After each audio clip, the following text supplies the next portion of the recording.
Hello, it's your guy, Absorber, reviewing the series graphic novel, Mokepon.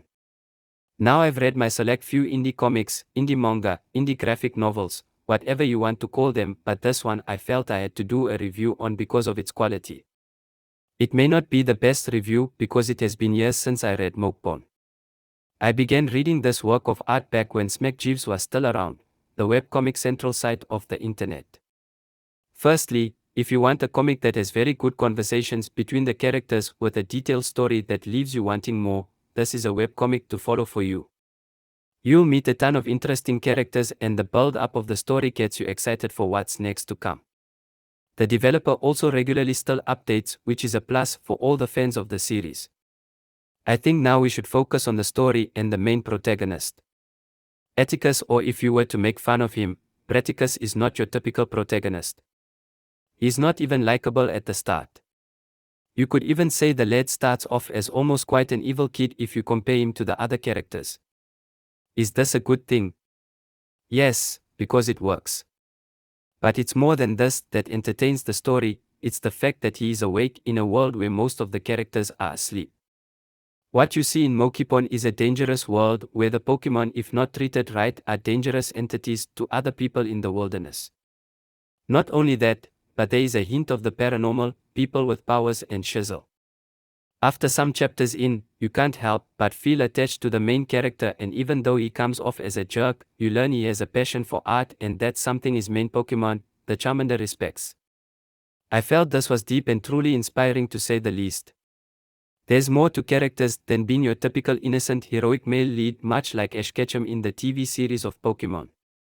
You know, I always looked forward to seeing Atticus's next pictures too. Why? Because there's more to him than just the fact that he doesn't see the big fuss in going on a Pokemon adventure like the rest of the kids out there.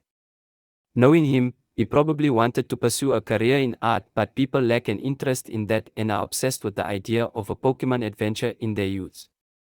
Well, at least in this strange world. I don't want to spoil the story for readers. All I can say is that Atticus bumps into various characters throughout the story that are somewhat interesting. They are all quite unique to say the least. You have a member of the Elite Four who bumps into him early, some other young adventurers, the evil duo in Team Rocket who are actually criminals unlike in the TV series where they are just clowns. Plus there is development in the story much like the game, he has to challenge the gym leaders to get the badges obviously. This leads him to meet all sorts of characters who too are also on an adventure for the point of continuing it despite detesting the point of it. As for the illustrational work, this graphic novel leaves much to be admired. If you look at the original games where you see the main characters, Blue and Red, who are rivals in the artwork, this is the style of art the developer decided to go with, and boy, it rocks. It's a style of art that isn't the most beautiful or realistic piece of art you'll see, but it works. Why? Because it reminds me of the game itself. Once you get used to the drawings, you actually enjoy its splendor. I felt the artwork was quite detailed generally speaking, and background art was generally quite relevant rather than lacking like you see in some works. So how would I rate this unique piece of work? I'd give it a 4.5 out of 5. Why did I rate it lower than a 5, you say? Well, all I can say is that at times you don't feel like there is a sense of direction in the plot, almost like the writer hasn't planned his work of art quite yet. But does the style work? I guess it also does. My thoughts on this web novel: great stuff.